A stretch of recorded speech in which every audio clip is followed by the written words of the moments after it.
네, 더불어민주당 최고위원회가 오늘로 100번째를 맞았습니다. 지난해 8월 18일 당 지도부가 출범한 이후 234일 동안 참 많은 일을 겪었습니다.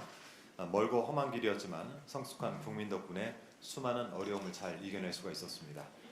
앞서 다른 분들이 많이 언급을 하셨지만 사안이 사안인 만큼 한덕수 대통령 권한대행이 벌인 헌법 구테타에 대해서 이야기 안 할 수가 없습니다. 우선 영상부터 짧게 보겠습니다.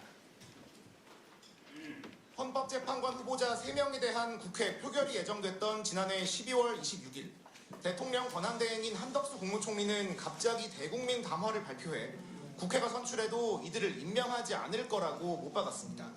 재판관 3명 추천권이 국회에 있어 임명은 형식적인 절차에 그치는 상황이었지만 권한대행이 대통령의 권한을 함부로 쓸 수 없다는 이유를 댔습니다. 헌법기관 임명을 포함한 대통령의 중대한 고유권한 행사는 자제하라는 것이 우리 헌법과 법률에 담긴 일관된 정신입니다. 네, 한덕수 권한대행의 변신이 정말 놀랍습니다.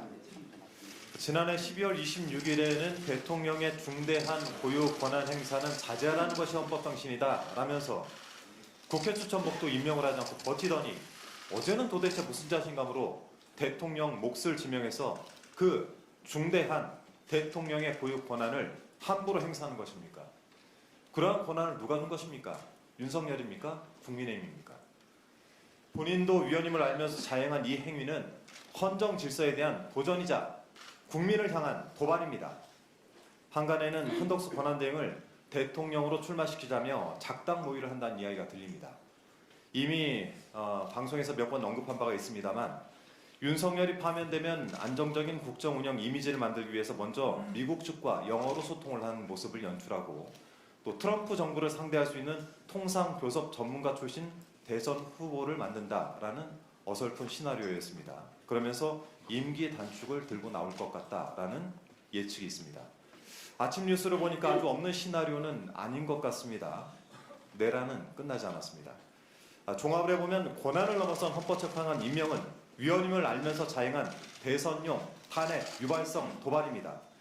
헌법학자 100여 명으로 구성된 헌법학자회의는 대통령 몫의 헌법재판관 후보자 지명은 대통령이 갖는 헌법상 고유 권한이다 라고 지적을 하면서 한대행을 향해 권한대행으로서의 원칙적 한계를 명백히 일탈했다라고 강력히 비판했습니다. 어제 국회 입법조사처도 국무총리는 민주적 정당성이 대통령과 같지 않다라면서 현상 유지가 아닌 한 대통령 몫 헌법재판관 임명이 어렵다라고 회답을 한 바 있습니다. 따라서 원칙도 없고 정당성도 없는 이번 지명은 위헌이고 국회에서 인사청문회를 할 이유도 없습니다. 한덕수 권한대행이 이 사태를 수습하는 방법은 단 하나, 지명 철회입니다. 만일 오늘도 철회를 하지 않는다면 헌법 구테타 속에 한덕수 권한대행 할 수 없는 일, 해서는 안 되는 일을 저지른 만큼 그 책임은 반드시 무겁게 지우겠습니다. 이상입니다.